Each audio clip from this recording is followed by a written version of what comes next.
Michigan is one of the crucial battleground states that could ultimately determine the balance of power in the Senate, and it's a state we really haven't talked about too much on this channel. So I wanted to dedicate a video to analyzing where the Michigan Senate race is at this current moment and where it's likely to end up in November. So we're going to be taking a look at the polls in this race, which have tightened a great deal over the past couple weeks, as have polls in places like Wisconsin and Pennsylvania. And we're also going to analyze the top of the ticket polls to see if there's going to be any down ballot effect in Michigan, and also analyze some previous election results to come to that determination. So we're going to get to all of that in just a second, but first, if you're new to the channel, please consider subscribing down below and liking this video if you enjoy.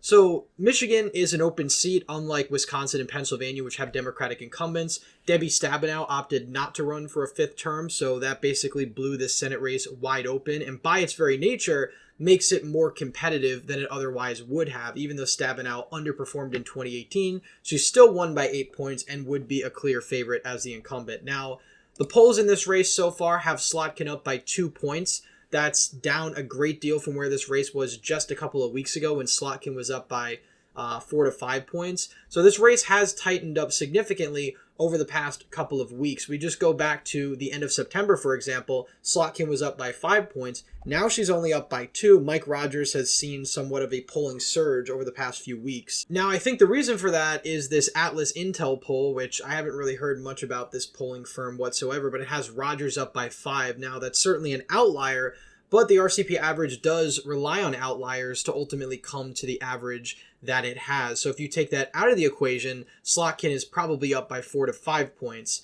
Now, if we take a look at Wikipedia and we take a look at all the polling averages put together, the average comes out to about 3.4. So some of these aggregates like FiveThirtyEight, I suspect, didn't put that Atlas poll in their average. So ultimately, we'll end up seeing who's right in November. But regardless, the polls have tightened in recent weeks. If we go back to just the end of September, you take a look at some of these polls, 51-37 from Morning Consult in favor of Slotkin. Marist College had a 7-point margin for Slotkin, 9-point margin Morning Consult at the end of August. So there's been a number of shifts going on in this race, and I think part of it comes down to just pure political polarization. But I do think Slotkin does have a number of unique strengths in Michigan. For one, of course, she is slightly more moderate than the rest of her caucus. I think that plays very well. Democrats have done, I think, a good job of moving to the right on the border issue, because I think they've recognized that the former left-wing position, which was the position parroted by Kamala Harris, Joe Biden, and pretty much every other Democrat in Congress, was that there really wasn't that much of a problem. Now, of course, Republicans have pummeled the airwaves with immigration rhetoric and talking about the border. Democrats have had to move to the right because I think, according to their polls, it's probably the issue that voters agree with them on the least. So Slotkin has done a good job trying to position herself as a border hawk. A lot of Democrats talk about the border bill that the Republicans voted down, which was mainly because of amnesty concerns. But nonetheless, it's a good talking point in swing states and probably will resonate with some suburban voters. Now, back in 2020, Michigan was actually the furthest left-voting swing state of the 7 battleground states in 2024 when it comes to the presidential result. Joe Biden won by 2.8%, so nearly 3 points.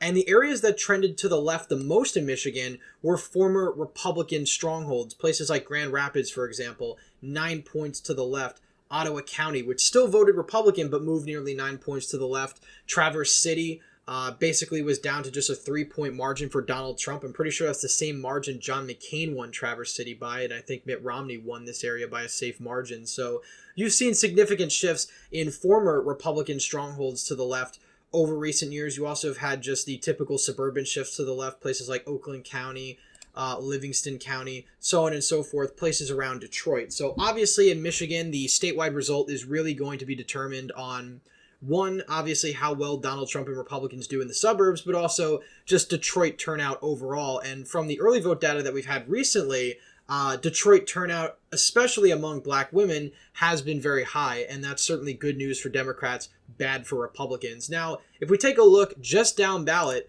in 2020, John James was defeated by Gary Peters by less than 2 points. And Gary Peters was seemingly an under-the-radar Democrat that really didn't garner too much attention. I mean, when you think of national Democrats, you really don't think of Gary Peters. He's one of the bottom senators on the list, but John James almost defeated him on the same exact ballot that Donald Trump lost the state by nearly 3 points. So down ballot, Michigan was redder. Now, in terms of the political geography, rural counties were slightly bluer down ballot, whereas places like Grand Rapids, for example, Ottawa County, were significantly redder down ballot, and that could potentially be something we see in November. Now, if we take a look at Kamala Harris versus Donald Trump in Michigan, this is actually Donald Trump's second best polling swing state, despite the fact that it was the most leftward voting in 2020. Trump is up by a point against Kamala Harris. Again, that's still well within the margin of error, so obviously things can change here, and many of these polls have a 3 to 4 point margin of error, so you could see Kamala Harris win Michigan by 3 points,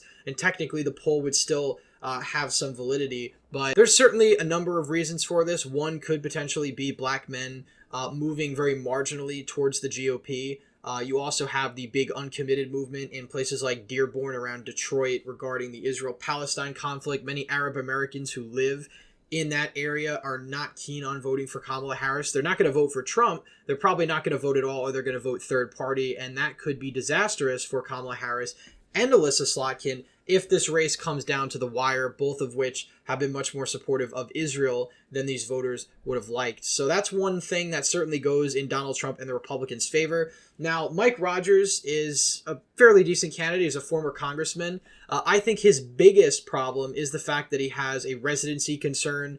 Apparently, the address that he's been living in Michigan isn't actually a real address or isn't a house or something like that.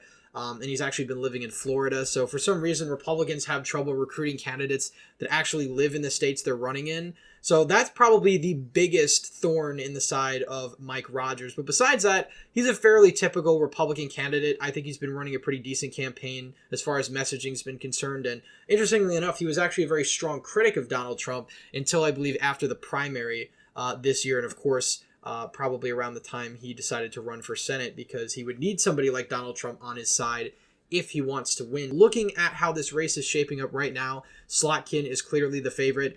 When we look at places like Grand Rapids, for example, I often wonder how Donald Trump is going to perform here in 2024 and how somebody like Mike Rogers is going to perform here. Because if I had to bet, I would assume that Kent County is again going to go blue, which would certainly give Democrats the advantage in Michigan. They would need a significant decrease in enthusiasm in a place like Wayne County, or a decrease in their margin in order to benefit Republicans. But a place like Grand Rapids, I really think, is sort of out of reach for somebody like Donald Trump, because while Donald Trump has held pretty decent numbers among white working class rural voters, he still has a massive problem with suburban college educated voters, and those voters have one of the highest turnout rates in the entire country, and that's a place like Grand Rapids.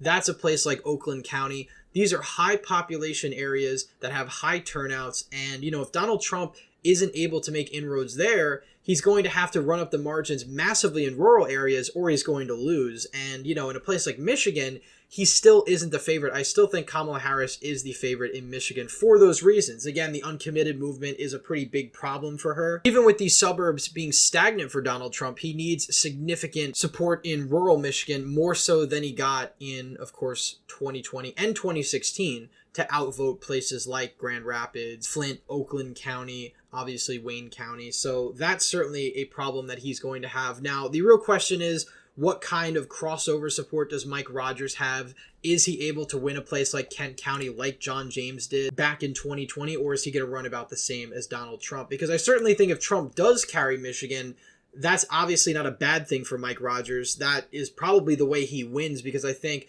the Senate race in both ways is going to be intertwined. But interestingly enough, John James did better in Michigan despite being down ballot than Donald Trump, which just goes to show you again that these suburban areas have a lot more electoral weight than these small rural counties. So even though John James did several points worse in rural Michigan, he did better in places like Oakland County, Grand Rapids, and that's why the margin of his defeat was smaller. So if Mike Rogers can run a similar type race, he could potentially flip the seat if Donald Trump loses Michigan narrowly. And of course, if he wins, then Mike Rogers could win as well. But I think Slotkin has been running a pretty good campaign for Michigan. Mike Rogers has made a big point about talking about EV vehicle mandates, which is big in Michigan, as it is one of the leading states in the automotive industry. So, they're focused on sort of Michigan-specific issues. you know, Elissa Slotkin's been trying to navigate around that, you know, arguing that she's not going to mandate EV vehicles and so on and so forth. And, you know, this campaign is ultimately going to tie in very much so with the national result. And a state that I want to talk about in a future video, Pennsylvania, I've seen an argument from Chuck Todd from MSNBC saying that he believes that Dave McCormick can win without Donald Trump winning the state as well. And that's really shocking. We'll probably talk about it later this week because, you know, Bob Casey was always seen as the shoo-in for this state. And now the race is getting so competitive because Dave McCormick and Republicans have put so much money here that now we have pundits talking about Dave McCormick winning while Donald Trump loses the state as a whole. And we're going to talk about the scenario later on this week. But as Michigan stands today, I still think this race is lean Democrat. I think Slotkin probably wins by around 2 to 3 points. So again, Mike Rogers can still make that up. We still have a month to go before the election, but I think his coalition of victory would be very similar to the coalition that John James tried to cobble together. You know, winning a place like Kent County by several points, still holding on to a place like Macomb, which is sort of an Obama-Trump county, voting more Democrat down ballot, and ultimately just holding his own across rural Michigan. That's really the key to success for somebody like Mike Rogers. And ultimately, even though this race is still Democratic leaning, he could very much win this if there is a polling miss. Anyway, that's it for today's video. Please leave a thumbs up if you enjoyed, subscribe to the channel, hit the bell notification so you don't miss any more videos I put out. As always, again, thank you all for watching, and I hope to see you in the next one.